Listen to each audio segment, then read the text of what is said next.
Bonjour mes chers élèves, j'espère que vous êtes en bonne forme. Tout d'abord, j'aimerais bien vous remercier pour votre collaboration et votre sérieux. Comme vous savez tous, ces circonstances difficiles nous ont obligés de rester confinés pour éviter tout risque. C'est la raison pour laquelle on va suivre les études à distance jusqu'à nouvel ordre. Alors, la séance d'aujourd'hui est réservée à la correction des exercices de soutien en orthographe. Et avant d'entamer la leçon ou bien la correction, j'aimerais bien qu'on fasse un petit rappel concernant le participe passé. Alors, pour le participe passé conjugué avec l'auxiliaire être, s'accorde en genre et en nombre avec le sujet. Alors, comme l'exemple,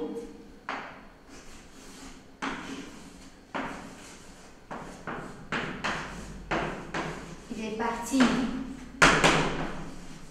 en voyage.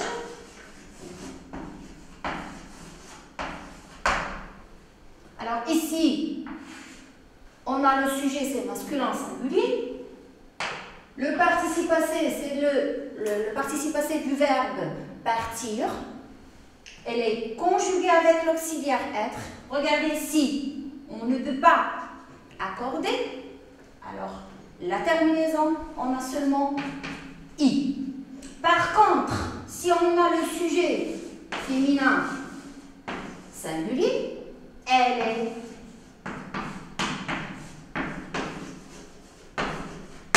partie. La terminaison du participe passé, c'est le i.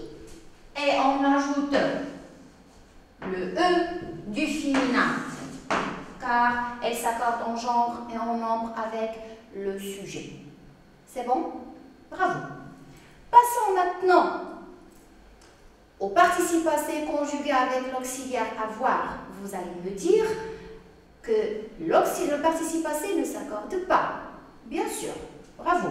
Alors, on a Ahmed a mangé les pommes.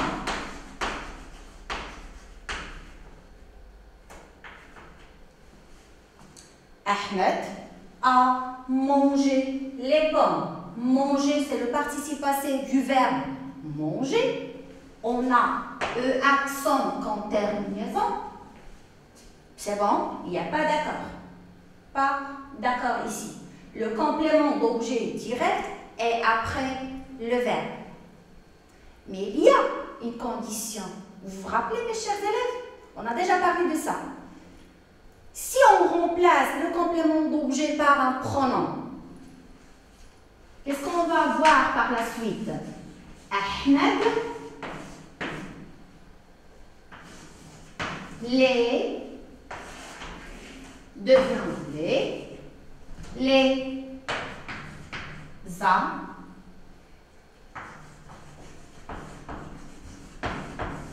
mangé. On a le E accent du participe passé. J'ajoute le E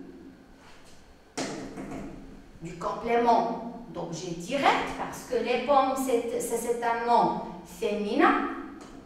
Le E. Et j'ajoute le S du pluriel. C'est bon? Alors, dans ce cas, on peut dire que le participe passé s'accorde en genre et en nombre avec l'auxiliaire avoir. C'est bon? Mais si on a le complément d'objet avant l'auxiliaire avoir. C'est bon? Bravo. Maintenant, on passe à l'exercice que je vous ai proposé. Avant de commencer chaque exercice, mes chers élèves, je vous conseille toujours de lire bien la consigne et de comprendre la tâche demandée. Alors, la consigne ici complète les participes passés avec la terminaison qui convient.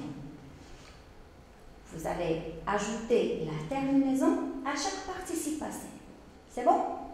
Bien. Nous avons trouvé la bonne réponse. Nous avons trouvé la bonne réponse.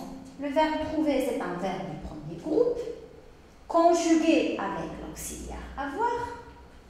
Dans ce cas, le participe passé ne s'accorde pas, mais qu'est-ce qu'on va ajouter? On va ajouter le E, accent, c'est la terminaison des verbes du participe passé des verbes du premier groupe. C'est bon? Passons à la deuxième phrase. Elles sont montées dans le premier train. Le verbe c'est monter, c'est un verbe du premier groupe qui se termine par ER, dont le participe passé se termine par E accent, mais on doit vérifier une chose, il est conjugué avec quel auxiliaire? Automatiquement, vous allez me dire avec l'auxiliaire être. C'est bon, jusqu'à maintenant, c'est bien. Vérifiez le sujet. On a elle. C'est féminin, pluriel. Alors, dans ce cas, je suis sûre et certain, vous allez me dire qu'elle s'accorde en genre et en nombre. Bravo, je suis très fière de vous. Alors, E accent, c'est la terminaison du participe passé des verbes du premier groupe. On ajoute le E du féminin et le S du pluriel. C'est bon? Bravo. Pour le troisième, les poèmes que j'ai écrits seront publiés prochainement. Alors, on a le verbe écrire. Le verbe écrire, c'est un verbe du troisième groupe. Bravo. Et je suis sûre et certaine que vous allez me dire, maîtresse, ce sont des verbes irréguliers dont les participes passés, la terminaison des participes passés se change ou bien se diffère. Bravo. J'ai écrit, le participe passé se conjugue avec l'auxiliaire avoir. Est-ce qu'elle s'accorde ou bien ne s'accorde pas? Quelle est la réponse? Bravo, elle va s'accorder. Pourquoi? Parce que les poèmes se trouvent avant l'auxiliaire avoir. C'est ce qu'on a dit tout à l'heure pendant le rappel. Alors, puisque les poèmes c'est un masculin pluriel, alors la terminaison du participe passé c'est T et on va ajouter seulement le S parce que c'est masculin pluriel. C'est bon? Bien. Passons maintenant à la dernière phrase. Les enfants se sont habitués à faire leur lit. Les enfants se sont habitués. Habitués, c'est un verbe du premier groupe qui se termine par ER à l'infinitif. Alors, dans la terminaison accent, mais elle se conjugue avec l'auxiliaire être, parce que c'est un verbe pronominal, s'habituer. C'est bon? Alors, tous les verbes pronominaux se conjuguent avec l'auxiliaire être. Bien. Ici, c'est bon, je sais votre réponse. Bravo. Alors, elle s'accorde en genre et en nombre. Alors, les enfants masculins pluriels, E accent,